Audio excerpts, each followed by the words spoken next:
So hi guys, welcome to the first ever Sophie Bot live podcast. Yes, Yay. yes, yes, and yes. As I'm waiting for Facebook to add guys, send notifications to our phone, telling them that Sophie Bot is online right now. Sophie Bot is live. Yes. So let me do some housekeeping. And I can't tell guys. Oh, that's good. So let's do some housekeeping. This is Ivan Amkasa, co-founder and CEO of SophieBot, and me, I'm joined with Munira, founder of Interco Kenya. okay, interesting. It'll be really cool to understand what do you do, and because you work in sexual health, and why do you do it? Okay, so the company is basically a sanitary pad distribution service provider that provides access to sanitary pads to women in schools and in factories, in high traffic areas. So the reason why I did this is because there's always this one story that this one woman has when she did not have access to a pad, and it was a very shameful and undignified situation. So that's what I'm trying to solve. Interesting. So yes, we all working in the space of sexual health. Guys, we answer your questions in sexual health, though not as well as we wanted to. But then yes, and this is basically a forum to answer your questions, specific on sexual health, because we both work in that sector, and then draw from our experiences and basically learn from our stories. For me, I'm a techie. I looked at sexual health as the intersection of the technology that's pulling around with and that is sexual health. What's your story, and why do you do what you My story is actually a friend of mine in university needed a pad, and we didn't have any to give her, and she was really stressed and didn't go for classes that day. So that just was a trigger moment for why don't we have access to sanitary pads the way people have access to condoms, for example. Yeah, so that basically catalyzed the journey to now what we have the sanitary pad dispensers. Nah, that's really good because yeah, it's been online. It's been that discussion, but that condoms are free and they're dispensers. Why aren't sanitary pads, or why isn't menstrual hygiene given that much attention? That's a good question. Yes, but then you're one of the few people out there trying to work on this problem and try and solve it. Yes. Are you the first? Are you the only one, or is there anyone else that they're trying to do something of the sort? Or We are the first, so we were the pioneer company, and with that, there's a lot of cultural, I'd say, backlash because people don't really talk about menstrual health at all, and that has been a journey trying to change that culture. So we are the pioneer, but I think there's a couple of people doing slightly different variations of it. yeah, interesting. Yeah. So any products out there or any locations out there for you guys where guys can go in, ladies out there can go in and actually verify these guys are Are there. we legit? Uh, We have um, um, toilets at Eco Toilets. We partnered with the Eco Toilet owner, and we have machines at Archives, the Eco Toilet at Archives, the Eco Toilet at the Koja Roundabout, and the Eco Toilet at Aga Khan Walk. that's really good. So for that, can you guess the impact as from how many parts have you been able to deliver to women, or how many women have you served? I'd say it's since we started about 400, but then we look at it in the space that we are providing access. So those toilets get about a traffic of 300 to 400 women a day. So Interesting. those are now the women we are providing that access to. That's really good. How long have they been up? About a year. Oh, interesting. Yeah. That's really that's really cool.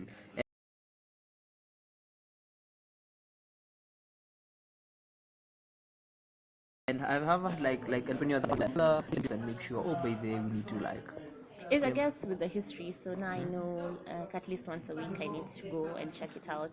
Every single time I'm in town, I'll check them out. That sort Interesting. of thing, yeah. So it's an actual product. Guys out there trying to use it, and it ladies out there. Anytime you walk into the archives, the eco toilet at archives, you know who's behind it. You know who to say Yeah. thanks to, and you know who to send feedback to. I wanted to like structure this session as an open Q&A session. Okay. What's like some of the most common questions you get with regards to menstrual hygiene Huh. Menstrual hygiene in particular, I feel like or is a about your bit product? Yes. above our project. A lot of people still don't know how to use it, which is interesting because it's very simple. You just basically press a button and you put a 10 shilling coin and it drops the pad. Same way vending machines Yeah, work. exactly the same way as I get vending it. machine works.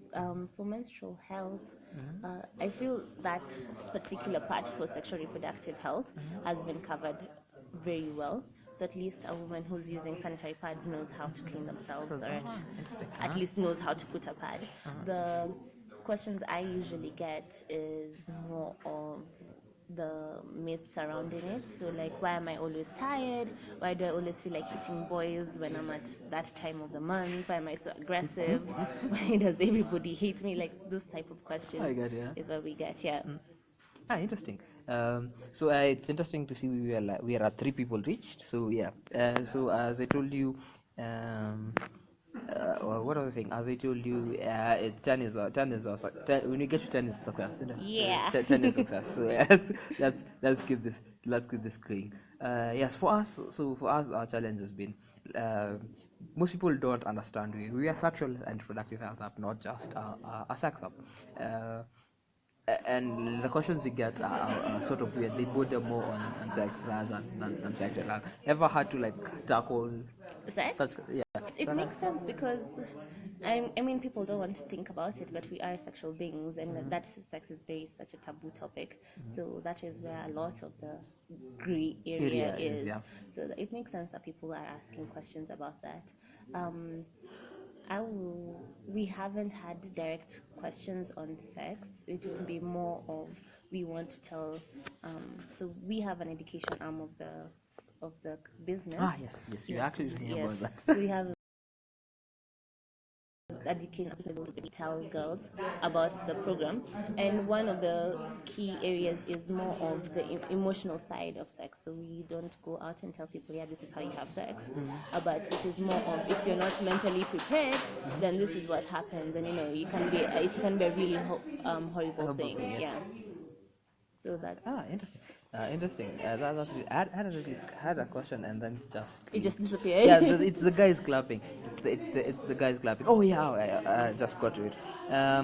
You see most education programs out there, or most talks about sexual health are or more on abstinence. Yes. And it's proven Doesn't it work. doesn't work at all.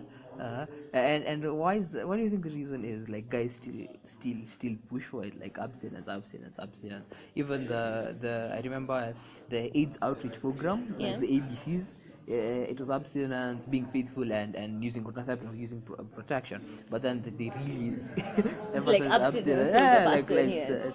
it's the first thing. It's, I guess, look, if you think about it, go to your house and there's a sex scene on the TV. Like your parents will change the channel, so it's encultured. I guess that's the right word in us that we don't talk about it. So even if the reality is that there are lots of young adults engaging in it, we still don't want to accept that that is the reality That's of my it. thing. Yeah. And there are like other bodies, and there are other bodies trying to like make this specific subject cooler or trying to appeal to it, especially churches. I remember the Mavuno 50 Shades of Greyish I scandal. never heard of that.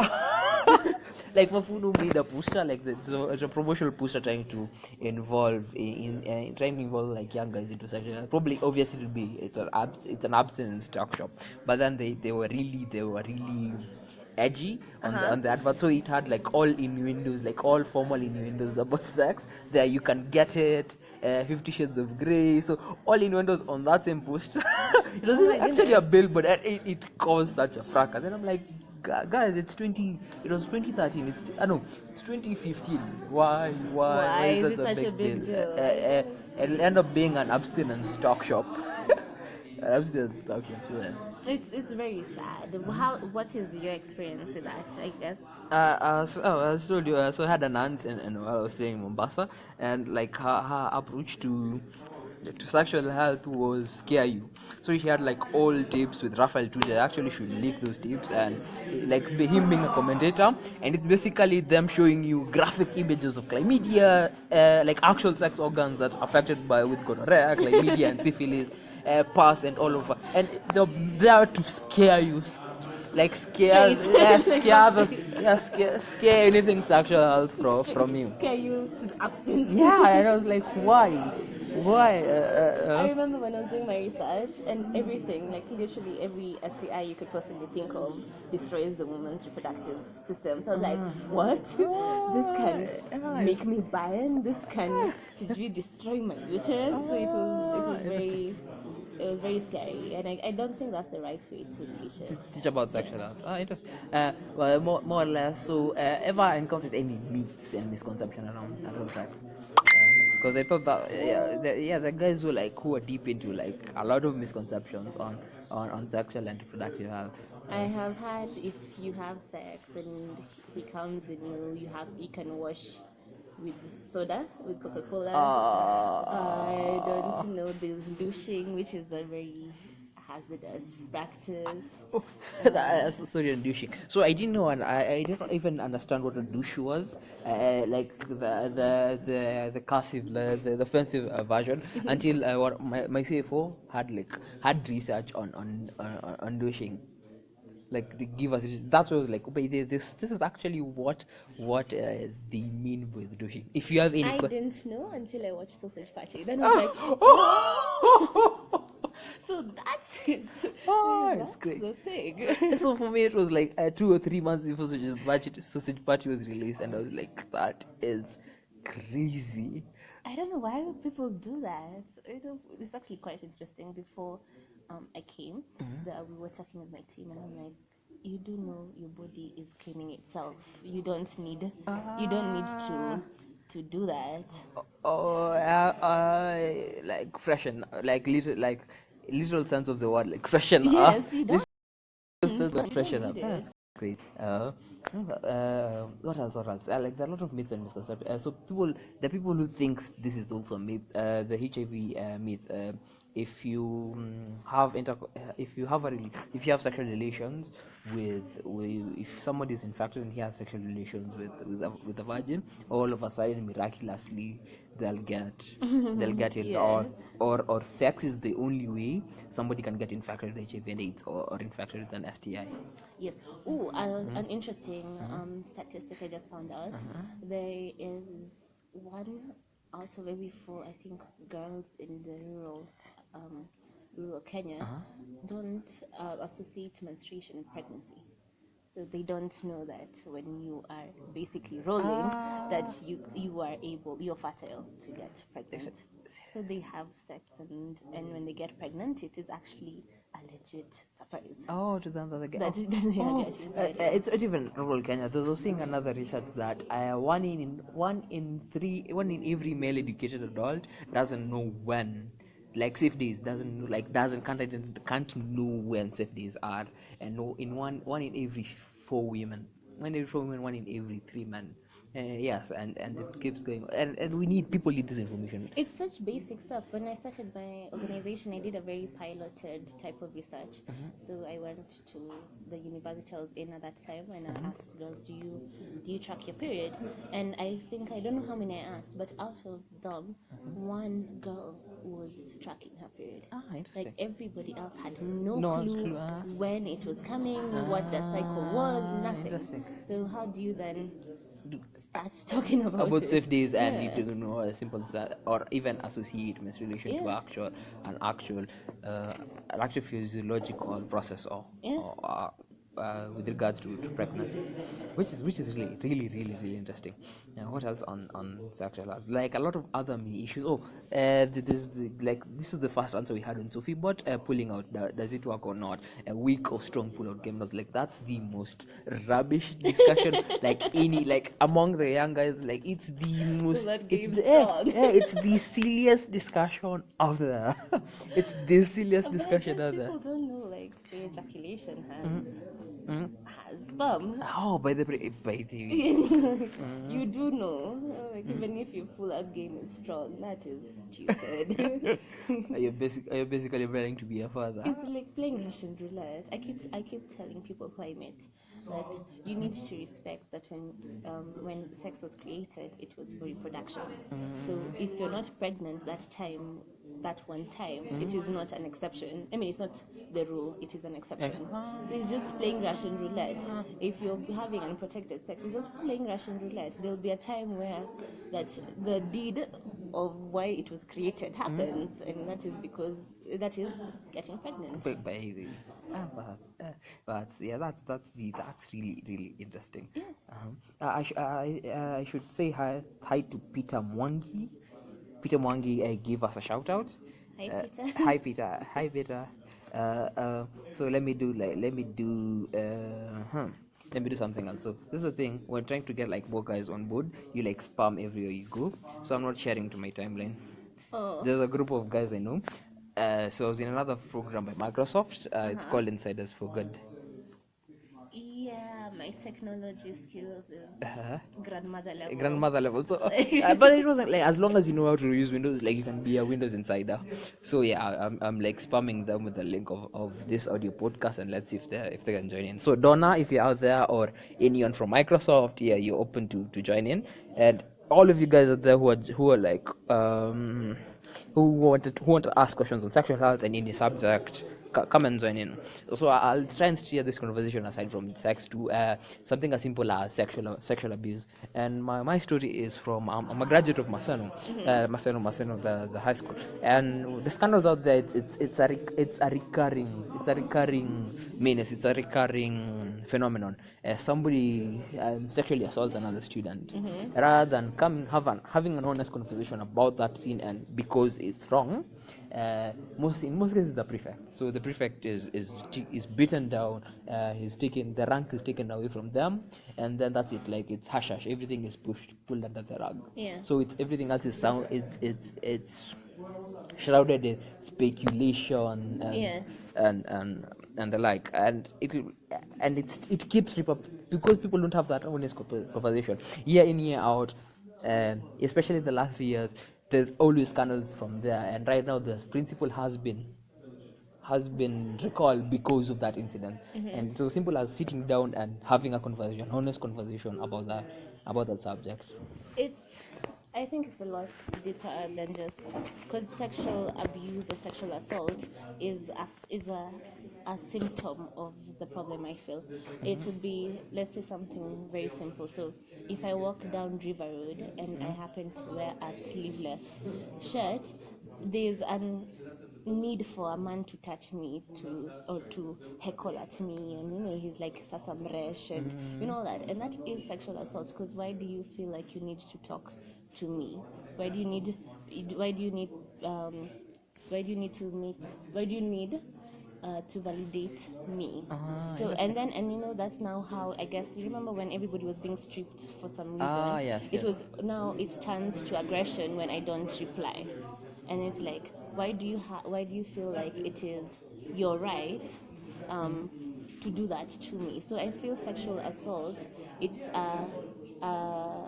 an A symptom of a symptom of a greater of that normalization of everyday sexual assault. interesting. When people don't even see that as sexual assault, you're just basically appreciating art the way they call it. Also, the question is now, where do the guys out there? That's why it's good to have a lead in this podcast and have her perspective on Yeah. it. Where do they draw the line from sexual assault, like sexual harassment, and flirting? Do they draw the line? Where do guys draw the line? It would depend. If I'm walking down the street, You don't know. you I don't. don't know Yeah, you. you don't know me. I don't know you.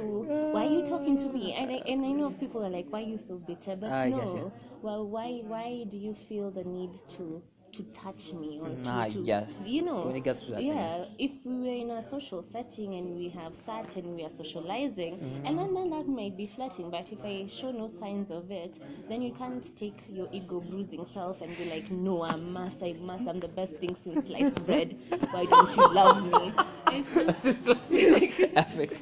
it's like, why don't you love me? It's just, we need to accept that there's a no, and women mean no when they mean When no. they mean no. Not that Interesting. we are playing hard to get. Yeah. There's hard to get, yes, but there's also no. No. Yeah. Interesting. So yeah, it's important for guys out there to also understand that sexual health is not just about sex and reproductive health and menstrual hygiene. It also goes as far as the human well-being and sexual assault, because that's a valid sexual assault example. Yeah, actually, to go back to now with your maternal comment, the reason why it's not being addressed is because there's a lot of normalization for it. So let me give an example. Let me not shame the university, but the university I was in. There's an incident where a girl was going out with her friends, and she was coming on to some guy, and I think towards the end of the night she changed her mind, and the guy still proceeded to sleep with her. So then she decided, she said it was rape. But people were like, but no, you see, she was all over it. You know, she wanted it. I get you, get you. Why? So that's normalization of that abuse is why nothing is being done. It shouldn't be okay. Again, it's very small, but that it shouldn't be okay for you to talk to me when I'm walking. It shouldn't be okay if I decide at the end of it, no, I don't want this, I gotcha. and then you come on to me and like, but you've been leading me on the entire night. Like, what is it? You finish. So I gotcha. feel like that the sexual assault and abuse is not being um, addressed because there's too much normalization of it.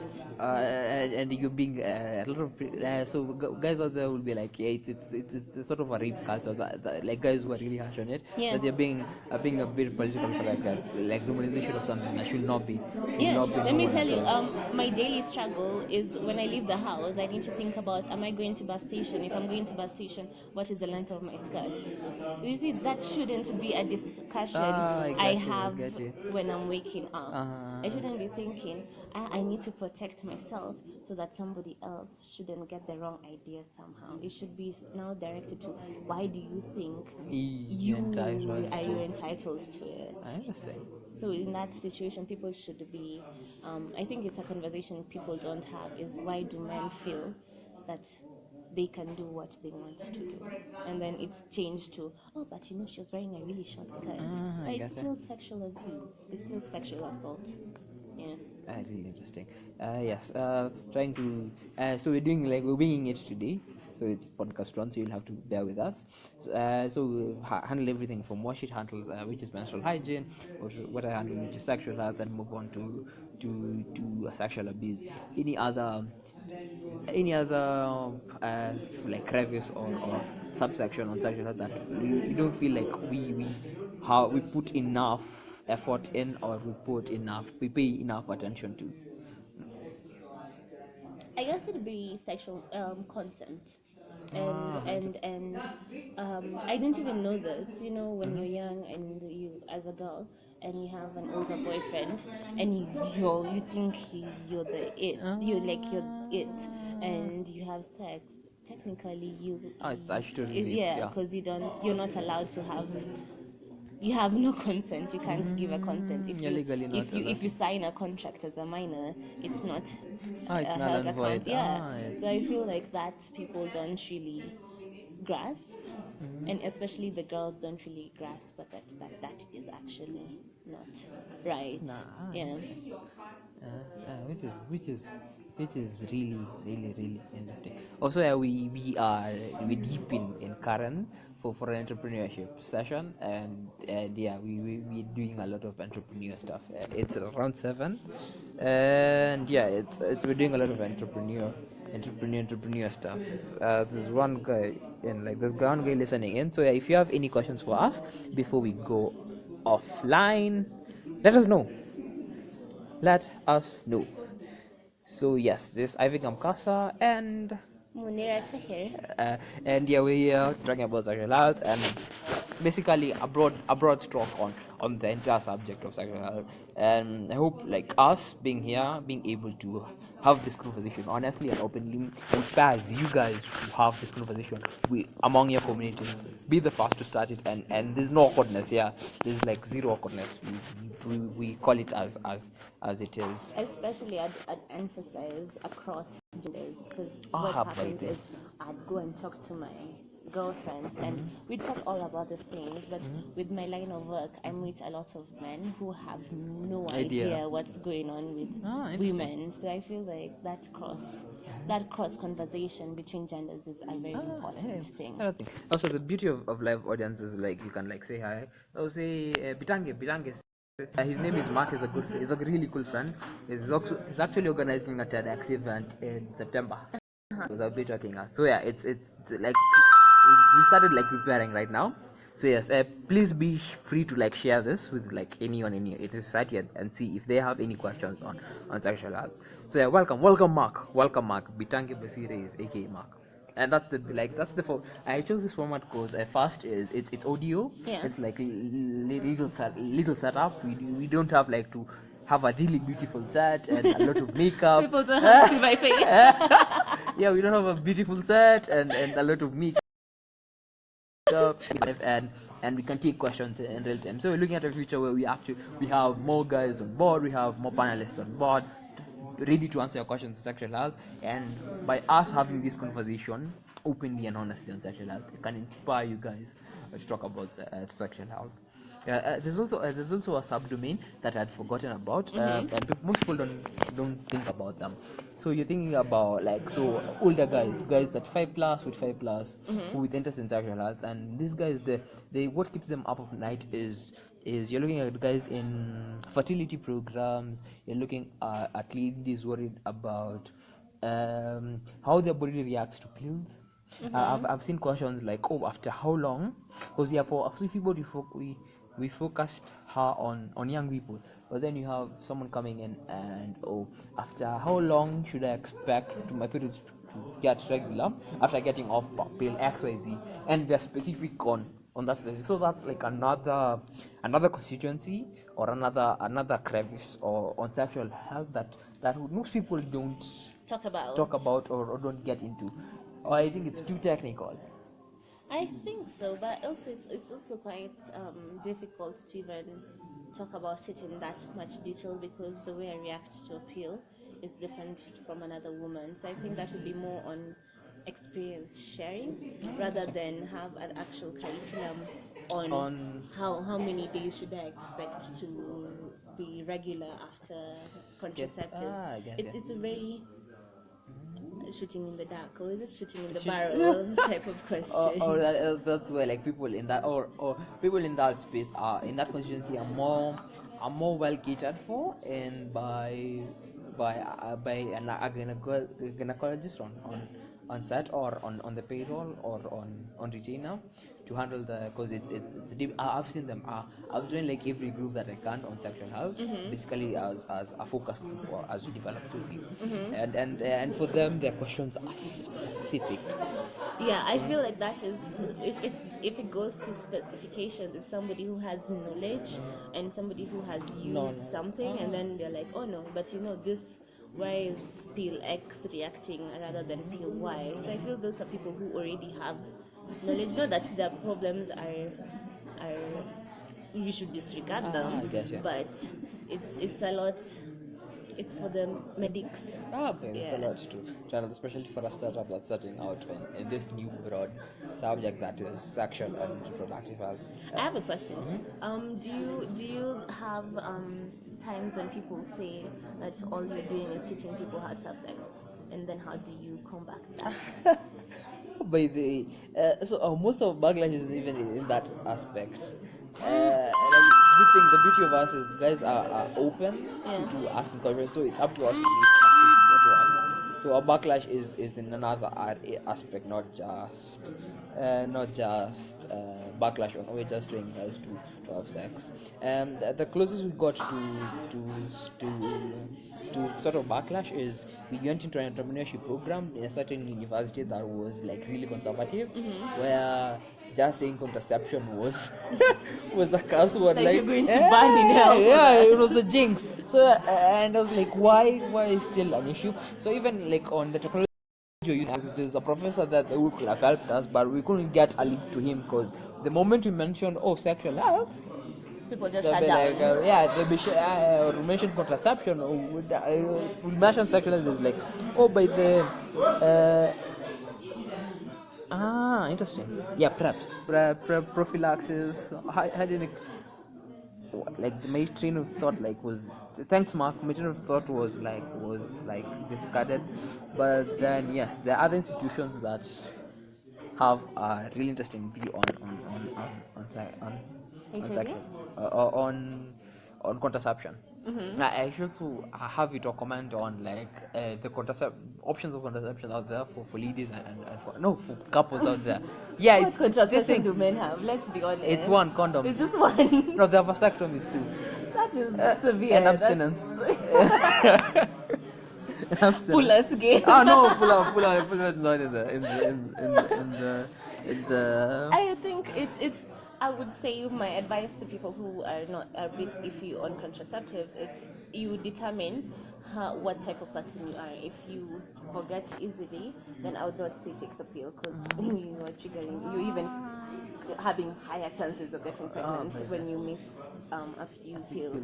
If you so it would be if you're very, I guess what's the word, if you're very I've lost my train of thought. If you're very Diligent. yes diligent, then take the pill. There are the stick, I can't remember what it's called, the matchstick thing, and then there are injections. So if it also depends, you want it for a long term period. The long term period, I think the stick is 3 to 5 years. For the injection is 1 to 3 months. So you can play around with it. I think the coil or the copper thing is for, I would say, for more mature Longer. women. Yeah, Okay. because I've never had or a young person using the coil, but I might be wrong. Interesting. Yes. Like problem with doing it is like a lot of things coming. So Mark has pointed out like us adding us prep prophylaxis or pre something phylaxis, the drug, like, so within at-risk conditions on HIV, if either intercourse or transfusion of blood with somebody who's HIV infected, there's a drug you could take within 24 hours. That can prevent. So it's not a vaccine. People should know that this is not a vaccine. But do you think It's people not a will abuse vaccine. it the way people abuse P2s? Because I've had people using P2s as I a should talk about alternative to contraceptives, and P2s they're not a do a contraceptive. lot of damage to your system if you use them like contraceptives. By So them. I feel like as well as we talk about the prep is the right way to use it. Use You prep, don't yeah. actually every single time now you can go raw and then You go keep by popping the pills. I get So it. I feel So yeah, protect yourself, guys. If shit happens, as you say, go get preps. There's recourse for you guys, and you cannot get infected. And yes, we should be sure to add that onto Sophie. But I should also have had you mention on menstrual hygiene. There's another option for menstrual hygiene aside from just pads and tampons. it's because he's asking this because he just had this today. No, yesterday, like accurately yesterday. And I'm running a sexual health startup, so yeah. So I guess I'll go through it really quickly. So there are pads and there are disposable pads and there are usable pads. So reusable pads is what basically the word. You wash it after you use it, and it dries, and you keep using it. And I think you can use it for about 15 months. Then you have tampons, which are insertables. So you insert the tampon, and then you can keep it more for 12 hours, because then you have toxic tampon syndrome or something like that. No, it's toxic shock syndrome, and that has its own problems. But it's a lot. You can do a lot more with the tampon than a pad. And then on the reusable side of a tampon is now a menstrual cup, which is basically literally a cup that is meant to capture blood, and you remove it after 12 hours. You pour out the blood, you wash the cup, and you insert it back. Reusable. Interesting. So that at least gives you a good 12 hours chunk of your day to do whatever you want to do, and then you change it. I think that's a think about it, and I guess now the unconventional Lysol and feathers and clothes and mattresses, but those four would be it. So you didn't know about the menstrual cup? I didn't know about the menstrual cup. So yeah, every day we learn. Every day, that's why we're here. And their problem is, so we started Sophie bought with like curriculum from UNFPA, and it's not every day that they update it. So they'll have to, they have to go to the bureaucracy to update the curriculum. So as long as we use that as the basis, we have to like now look for and mine for more credible sources of information on sexual health. Yeah, but I think that what we were talking about is we could, because we do a more face-to-face education, and again, I guess with the backlash, it's more of how do we not teach people sex and how to have sex. But then we need to be as vague or try to spark interest, and then you guys ask the and question. then you have the detailed bit of it. So I think that way you can build up on the frequently asked questions yes. from the girls, and that would balance out the program and what is actually on the ground.